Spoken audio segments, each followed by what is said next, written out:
بسم اللہ الرحمن الرحیم۔ ٹی جے سپیکس کے معزز ناظرین السلام علیکم۔ ناظرین محترم، قانون وہ پھندہ ہے جس کے اوپر کسی نہ کسی طریقے سے ہر انسان کو عمل پیرا ہونا پڑتا ہے، خواہ وہ انسانیت کی بہتری کے لیے بنایا گیا ہو یا اس کی تذلیل کے لیے۔ تو دوستو، اسی دنیا میں بادشاہی نظام اتنا اثر و رسوخ رکھتا ہے کہ وہ اپنا قانون خود بناتا ہے۔ اسی لیے کسی نے سچ کہا تھا کہ قوانین و ضوابط تو صرف غریب کے لیے ہیں، امیر تو وہ قانون خرید لیتا ہے، جس کی سب سے بڑی مثال پاکستان میں ہمیں ملتی ہے۔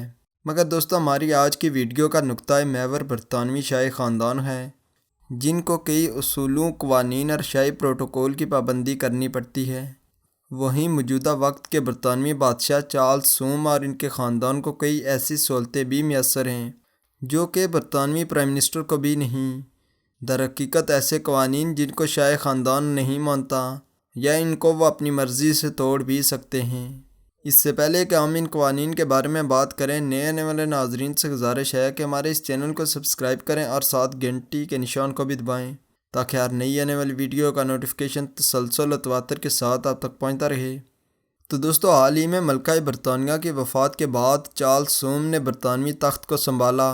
ناظرین، برطانوی بادشاہ کو کوئی بھی گرفتار نہیں کر سکتا اور نہ ہی کوئی سول یا فوجداری مقدمے میں ملزم نامزد کر سکتا ہے، اس لیے یہ قانون ان کے اوپر لاگو نہیں ہوتا۔ ویسے تو برطانیہ میں ہر سڑک پر سپیڈ لمٹ کا سائن آویزاں ہے اور اس پر عمل نہ کرنے والوں پر بھاری جرمانے کیے جاتے ہیں، لیکن وہیں شاہی خاندان کے لیے کوئی بھی سپیڈ کی لمٹ نہیں۔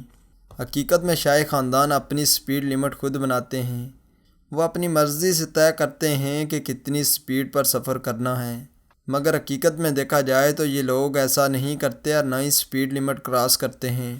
مگر پاکستان جیسے ملک میں کسی بھی وزیر، مشیر، فوجی یا بیوروکریٹ کا خاندان شاہی خاندان کے اس قانون پر اچھے طریقے سے عمل کرتا ہے اور وہ پولیس کے سامنے غریبوں کو کچل کر بھاگ جاتے ہیں، کوئی پوچھنے والا بھی نہیں اور عدالتوں کا نظام بھی آپ کے سامنے ہی ہے۔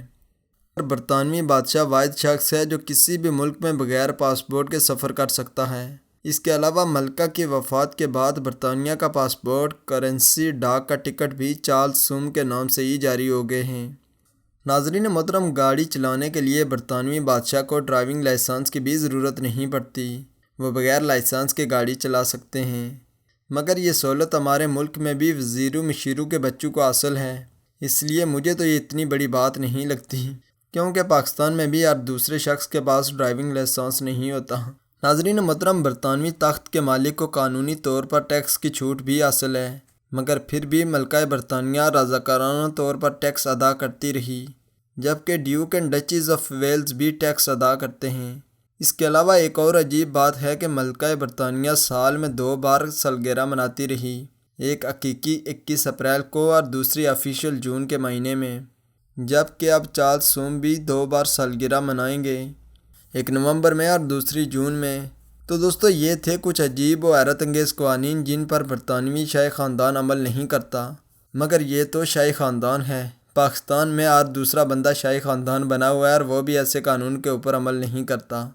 تو ناظرین محترم، اگر آپ کو ہماری یہ ویڈیو اچھی لگی ہے تو اس کو لائک کریں، ہمارے چینل کو سبسکرائب کریں، اس کے علاوہ ساتھ گھنٹی کے نشان کو بھی دبا لیں تاکہ ہر نئی آنے والی ویڈیو کا نوٹیفیکیشن تسلسل و تواتر کے ساتھ آپ تک پہنچتا رہے۔ تب تک فی امان اللہ۔